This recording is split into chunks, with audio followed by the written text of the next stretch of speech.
So we're finishing up movement number 4, conquest. We have a new leader, Joshua, Rahab, the prostitute, and now 3 key events. They enter the land, they conquer the land, and by conquer we mean they take out key military forts and leaders. And lastly, they're going to now possess the land. And the reason this gets an entire notch all by itself is essentially this is about 11 chapters of the book of Joshua, and it's long, boring reading. Here's what possess the land means. And you can see a picture of it right here on page 76. Here's how it sounds. Joshua 14. These are the inheritances that the people of Israel received in the land of Canaan. And they begin to then divide up different pieces of different parts of the land to each of the different tribes. And if you're like me, it's hard to read. It's okay. Let me say, I've said it before, I'll say it again. Not all of the Bible is equally as interesting as other parts of the Bible, but it is all really, really important. And you can see on page 77, this is a rough equivalent of where each of the tribes is given their land. Now, it may not be all that important for us, but if you are an Israelite and you've just come out of 40 years of wandering, and then before that, hundreds of years of slavery, your piece of land would be earth-shattering. Think of how this would feel if you were an Israelite. Yahweh has supernaturally brought you out of slavery, given you land. He has scattered the people from before you so that now you are walking into to orchards you didn't plant, and fields you didn't plant, and cities you didn't build. And now He's telling you, this is your land that I provided for you. I want to bless you so that you might be a kingdom of priests and bless the world. That would be earth-shattering. And you would imagine leaving Gilgal as one of these Israelites going, I can't believe this. It's like handing somebody keys to a new house that they didn't even buy. I can't believe this. This is amazing. Look at the grace of God. And so if we put ourselves in their shoes, it makes this come alive a little bit more for us, albeit it's pretty boring reading. Now, page 78, we can turn the page.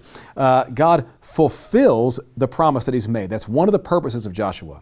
He's fulfilling His promise. Land, descendants, and blessing.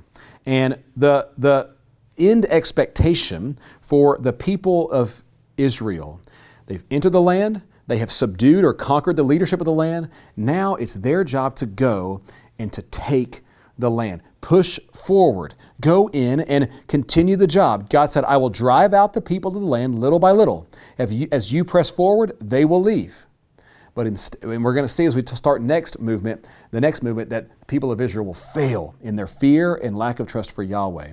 But before we get there, here's the command in Joshua, page 78, the prophetic promise of the day of, this is the day of Joshua, letter B, Joshua 23.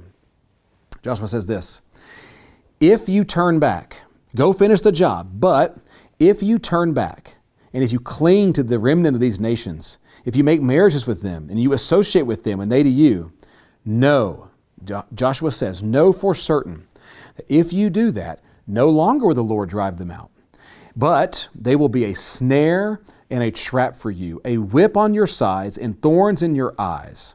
And the theological insight in the box at the bottom of page 78. Failure to drive out the inhabitants of the land as commanded by the Lord will bring curse or discipline. And that will be our next movement, the book of Judges. It's what we've been seeing all along.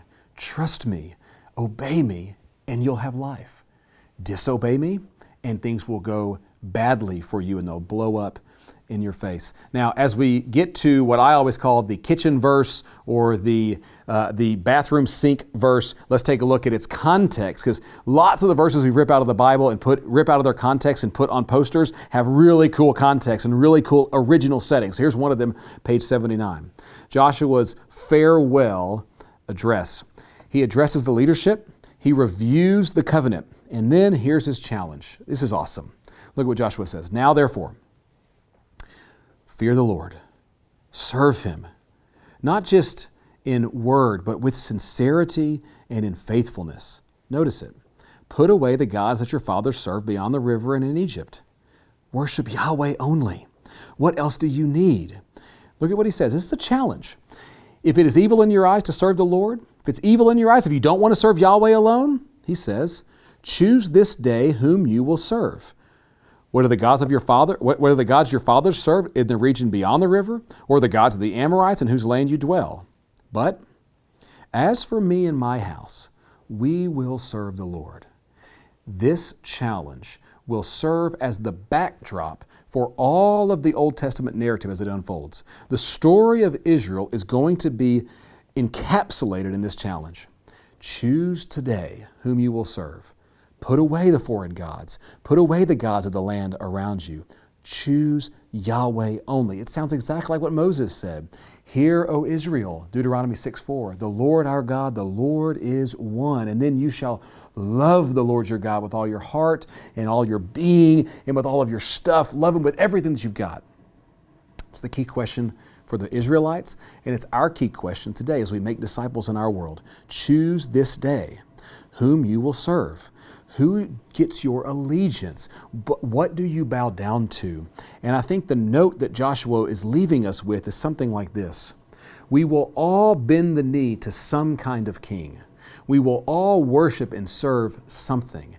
We will either worship idols, who promise much but deliver little, who end up enslaving us, or we will worship and serve Yahweh, who when we bend the knee in service to Him, He sets us free to go live and experience blessing with Him. Joshua is the high water mark for the nation of Israel. This is the best as it's going to get. They have the people of Israel at the leadership of Joshua following in obedience, and this is going to be as good as it's going to get, because as we're going to see next week, we're going to see the people of Israel will fail to trust Yahweh. So we have the enter, conquer, possess, and then Joshua's farewell address. Choose this day whom you will serve. As for me and my house, we will serve the Lord.